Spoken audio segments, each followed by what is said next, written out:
To politics now. The California Democratic Party is having its convention in San Francisco right now. The vote is underway right now to determine if the party will endorse one of the many Democratic candidates running for governor. KCOA3's political director Ashley Zavala is there and explains the process that's currently underway.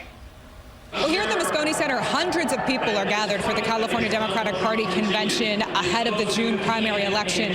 Now, in order for one of those candidates for governor to get the party's endorsement today, they'll need 60% of the vote from delegates, which experts say is likely not happening. The candidates eligible for the party's endorsement include former LA Mayor Antonio Villaraigosa, State Superintendent Tony Thurmond, former State Controller Betty Yee, Congressman Eric Swalwell, former Congresswoman Katie Porter, former Assemblyman Ian Calderon, former U.S. Health and Human Services Secretary Javier Becerra, and businessman Tom Steyer. The loudest applause could be heard for the two leading the polls right now, Swalwell and Steyer. Here's a little bit of what each had to say ahead of the vote. I'm not asking you to believe in a political promise. You'll get too many of those today.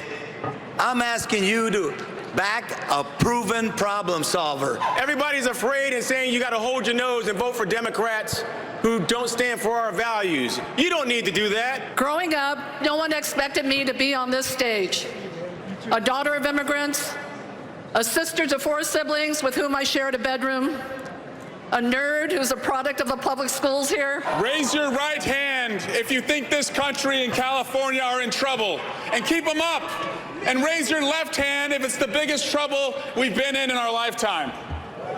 That's why I'm running for governor. I'll stand up to Trump and his cronies just like I did in Congress, with or without my whiteboard. This is for you, San Francisco. We're going to break up PG&E and literally take California's power back. Right now, brothers and sisters, we need a leader who can govern through crisis.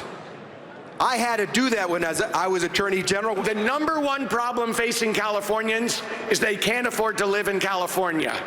And to lower costs, we need a governor who will take on the wealthy corporate interests that like it this way. Now, one person you may not have noticed on stage was San Jose's Mayor Matt Mahan. He jumped into the race too late. Party officials say that he missed the deadline in order to be eligible for the endorsement today. Meanwhile, aside from the governor's race, the headliner at the convention is outgoing Congresswoman and former Speaker Nancy Pelosi. She'll be honored at a dinner tonight. Reporting in San Francisco, Ashley Zavala, KCOA3 News.